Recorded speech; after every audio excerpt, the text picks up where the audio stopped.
रायपुर गांव में एक गरीब किसान श्याम अपनी पत्नी सुशीला के साथ रहता था। सुबह के समय मिट्टी के छोटे से घर में चूल्हा जल रहा था। उस पर स्टील की कढ़ाई में थोड़ी सी सब्जी पक रही थी। अचानक दरवाजा खटखटाने की आवाज आई। अरे, इतनी सुबह सुबह कौन इतने जोर जोर से दरवाजा पीट रहा है?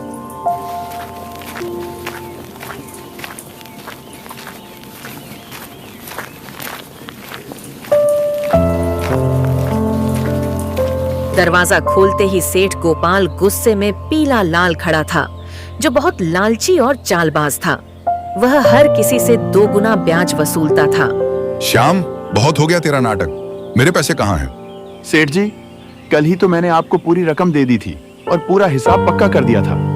मैंने आपके पुराने पैसे भी कब के लौटा दिए हैं। देर की वजह से तेरा ब्याज बढ़ गया है। अब वो उधार तुझे 10 गुना ब्याज के साथ लौटाना होगा। 10 गुना? सेठ जी, यह तो अन्याय है। मैंने मेहनत करके ब्याज सहित पूरे पैसे चुका दिए हैं। मैं गरीब आदमी इतना भारी ब्याज कैसे दे सकता हूँ? ज्यादा बोली मत चला। अगर पैसा नहीं दिया तो तेरे घर का ताला तोड़कर कपड़ा बर्तन सब उठा ले जाऊंगा। तेरी बैल भी बेच दूंगा। सेठ जी, गरीब का खून चूस कर आपको क्या मिलेगा? हमारे साथ ऐसा मत कीजिए। इतना ज्यादा ब्याज मैं नहीं दे पाऊंगा। पैसे तो तुझे देने ही पड़ेंगे। देख लूंगा मैं तुझे।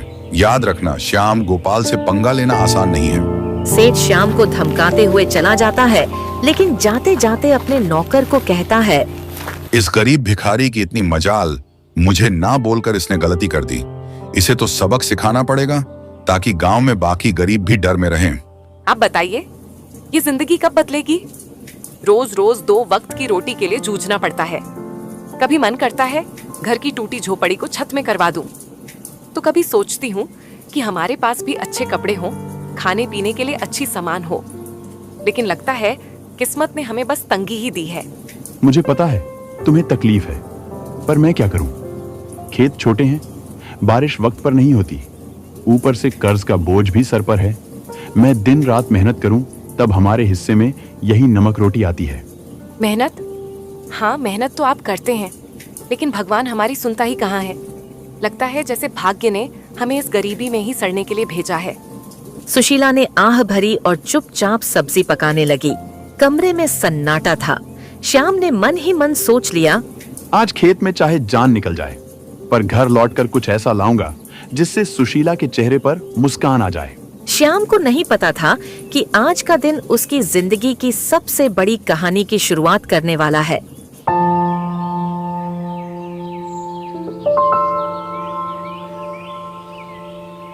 सुबह के वक्त श्याम खेत जाने के लिए घर से निकला। हल्की हल्की धूप खेतों पर पड़ रही थी।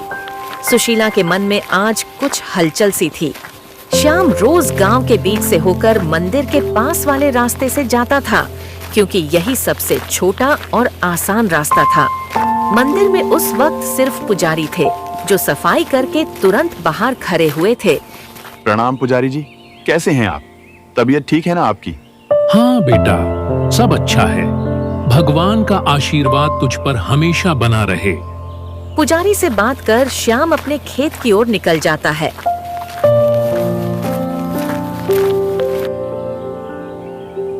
उसी शाम गांव का सबसे अमीर सेठ गोपाल अपने नौकर के साथ बैठा था।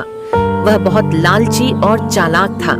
उसके मन में एक खतरनाक योजना पनप रही थी।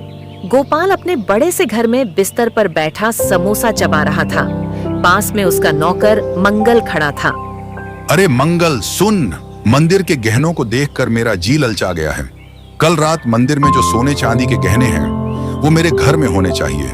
गांव वाले मेरी इज्जत करते हैं, लेकिन पैसा और बढ़ाना है मुझे। सेठ जी, पर यह तो पाप का काम होगा। भगवान के घर से गहने चुराना अच्छा नहीं लगेगा। अरे मूर्ख, भगवान को क्या जरूरत है गहनों की? उनका क्या होगा इनसे? असली भगवान तो पैसा है, और पैसा इंसान के हाथ में अच्छा लगता है। पर गांव वालों को अगर पता चल गया तो?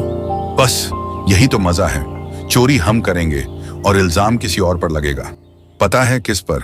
उस गरीब श्याम पर। वह रोज मंदिर के पास से ही अपने खेत जाता है ना। आज उसकी और उसकी बीवी की जबान बहुत चल रही थी ना। हाँ, हम इसी बात का फायदा उठाएंगे। सबको लगेगा कि उसी ने चोरी की। गांव वाले पहले ही उसे तिरछी नजरों से देखते हैं। बस आज रात ही हम अपना काम कर देंगे और सुबह हंगामा हो जाएगा। तू बस यह याद रख, कोई गलती नहीं होनी चाहिए। आधी रात को हम मंदिर में घुसेंगे, गहने उठाएंगे और अपने गोदाम में छुपा देंगे। सुबह मैं खुद शोर मचाऊंगा और श्याम का नाम लूंगा। मंगल डरते डरते सिर हिलाता है और अपने सेठ की बात मान लेता है।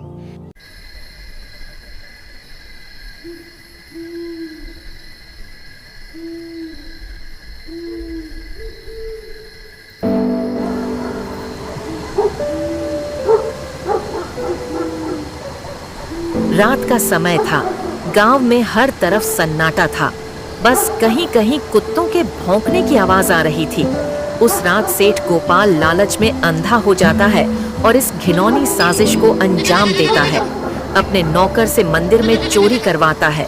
पास ही अंधेरे में एक बकरी मिमियाते हुए गुजर जाती है, जैसे वह इस पाप की गवाही दे रही हो।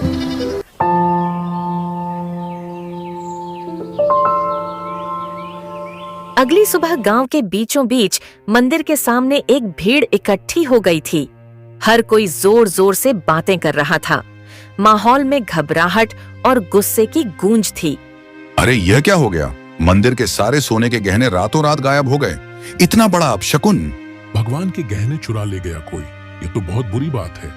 इसी बीच श्याम रोज की तरह खेत की ओर जाने के लिए उसी रास्ते से गुजर रहा था। भीड़ देखकर वह रुक गया और पास आ गया। अरे क्या हो गया भाई लोग? इतनी सुबह सुबह ये भीड़ किस बात की है? अरे श्याम, तूने सुना नहीं? मंदिर में चोरी हो गई। भगवान के सारे गहने कोई उठा ले गया। श्याम यह सुनकर चौंक जाता है। भीड़ में खड़ा सेठ, जो असल में चोर था, बहुत मासूम बन रहा था। पुजारी जी, आप बताइए, कल रात तक तो गहने मंदिर में थे, फिर अचानक कौन ले गया? आपने मंदिर के आसपास किसी को आते जाते देखा है? आपको किसी पर शक है क्या? अरे मैंने देखा है, श्याम रोज मंदिर के रास्ते से आना जाना करता है। सेठ जी, कल तक तो सब कुछ ठीक ठाक था।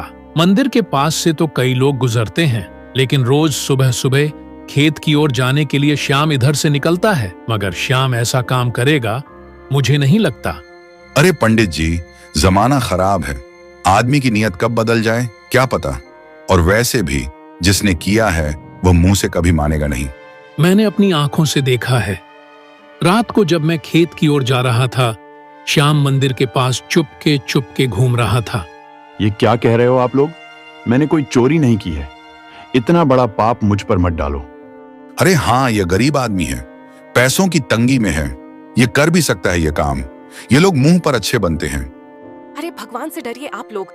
हमने कुछ नहीं किया। हम गरीब जरूर हैं, लेकिन चोर नहीं। मेरे पति जितना ईमानदार इंसान इस पूरे गांव में कोई नहीं है। ऐसा मत कहिए, वरना भगवान आप लोगों को कभी माफ नहीं करेगा। श्याम और सुशीला ने बहुत समझाने की कोशिश की, लेकिन भीड़ मानने को तैयार नहीं थी।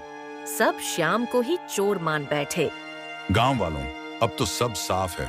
मंदिर के गहने चुराने वाला यही श्याम है, और ऐसे आदमी को हमारे गांव में रहने का कोई हक नहीं। चोरी करने वाले की एक ही सजा है, गांव से बाहर निकाल देना। हाँ, अगर इसने मंदिर में चोरी की है तो यह तो भगवान का भी अपराधी हुआ। इसे यहीं रहने देंगे तो कल हमारे घरों से भी चीजें गायब हो जाएंगी। अरे आप सब क्यों नहीं समझते? मैं निर्दोष हूं। मैंने कोई चोरी नहीं की।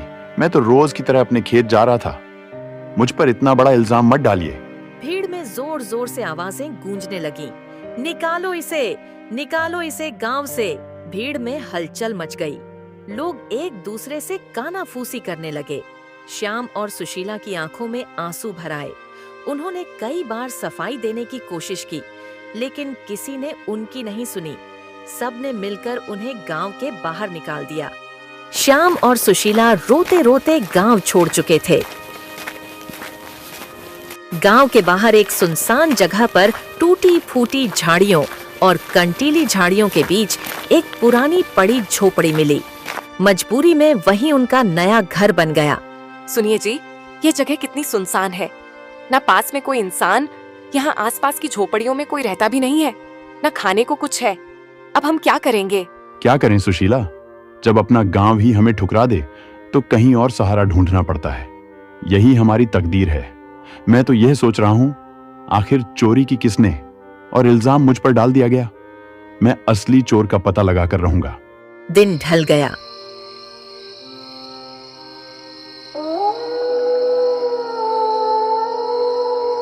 सुशीला रोते रोते सो गई। श्याम सारी रात परेशान बैठा रहा।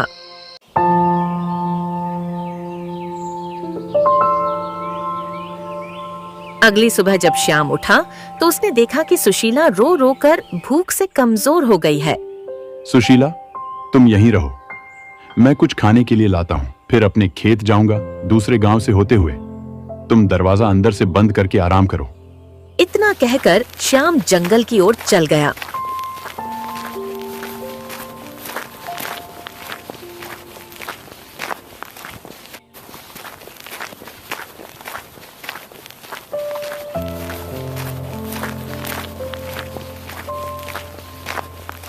श्याम ने सुशीला को कुछ फल और आसपास की नदी से पानी लाकर दिया। फिर वह दूसरे गांव से होते हुए अपने खेत जाने के लिए निकल गया। अचानक घने जंगल में सामने से एक साधु बाबा प्रकट हुए। उनकी लंबी दाढ़ी और वस्त्र उन्हें अलग ही आभा दे रहे थे। श्याम उनके पास गया। बेटा, तू कौन है? तेरे चेहरे पर चिंता की रेखाएं साफ दिख रही हैं। बाबा, मैं इस गांव का ही रहने वाला हूं, पर अब गांव वालों ने मुझे निकाल दिया है। सब लोग मुझ पर चोरी का झूठा इल्जाम लगा रहे हैं। मैंने कोई चोरी नहीं की। श्याम रोते रोते साधु बाबा को पूरी कहानी बताता है। सेठ का कर्ज, गांव वालों का इल्जाम और मंदिर से चोरी की घटना। बेटा, तेरी आंखों में छल नहीं है। तू सच्चा और साफ दिल का इंसान है। तेरी पीड़ा मैं समझ सकता हूँ। ये दुनिया अक्सर गरीब पर झूठा इल्जाम लगा देती है, पर चिंता मत कर, भगवान न्याय करते हैं। असली चोर जल्द ही सामने आएगा। ये मेरा आशीर्वाद है। पर बाबा, कैसे? सब मुझे ही दोषी मान रहे हैं। गांव छोड़कर मैं और मेरी पत्नी यहाँ भूखे प्यासे पड़े हैं। कोई मेरी बात मानने को तैयार नहीं है। मैं कैसे साबित करूं कि मैं निर्दोष हूं? इस जंगल में एक श्रापित जानवर रहता है। उसने अपनी आंखों से असली चोर को देखा है। वही तुझे सच तक पहुंचने में मदद करेगा। पर ध्यान रहे, उस जानवर को ढूंढना आसान नहीं है। उसके पास जाना होगा, उसका विश्वास जीतना होगा, तभी वह तेरी मदद करेगा। श्रापित जानवर? बाबा, वह कौन है? मैं उसे कैसे ढूंढूं? यहाँ जंगल में तो बहुत से जानवर हैं। वह एक श्रापित बकरी है। सच यह है कि उसकी आंखों ने वह दृश्य देखा है जो किसी और ने नहीं देखा। जा बेटा, उस जानवर को ढूंढ और उससे मदद मांग। वो बकरी तेरी जिंदगी बदल देगी। भगवान तेरा साथ देंगे। जा बेटा, सत्य की शक्ति तेरे साथ है।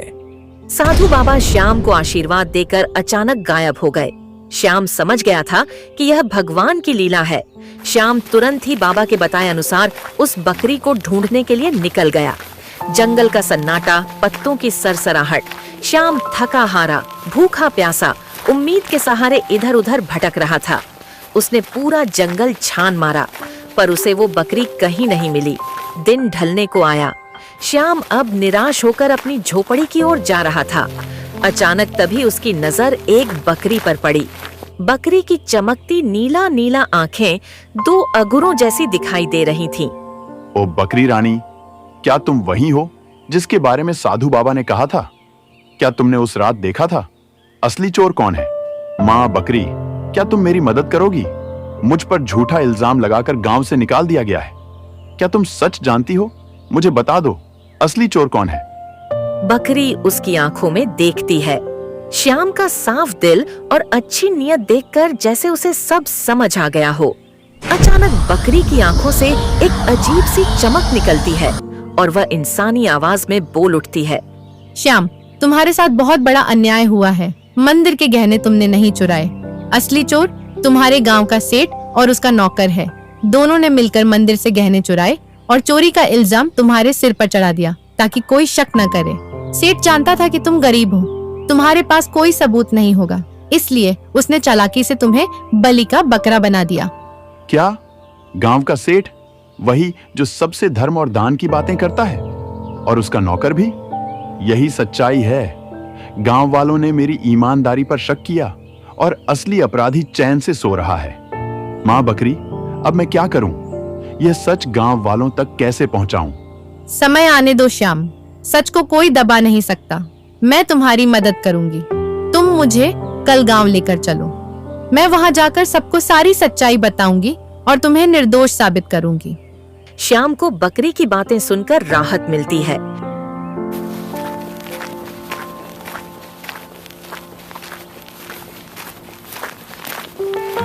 वह घर जाकर सुशीला को पूरी बात बताता है।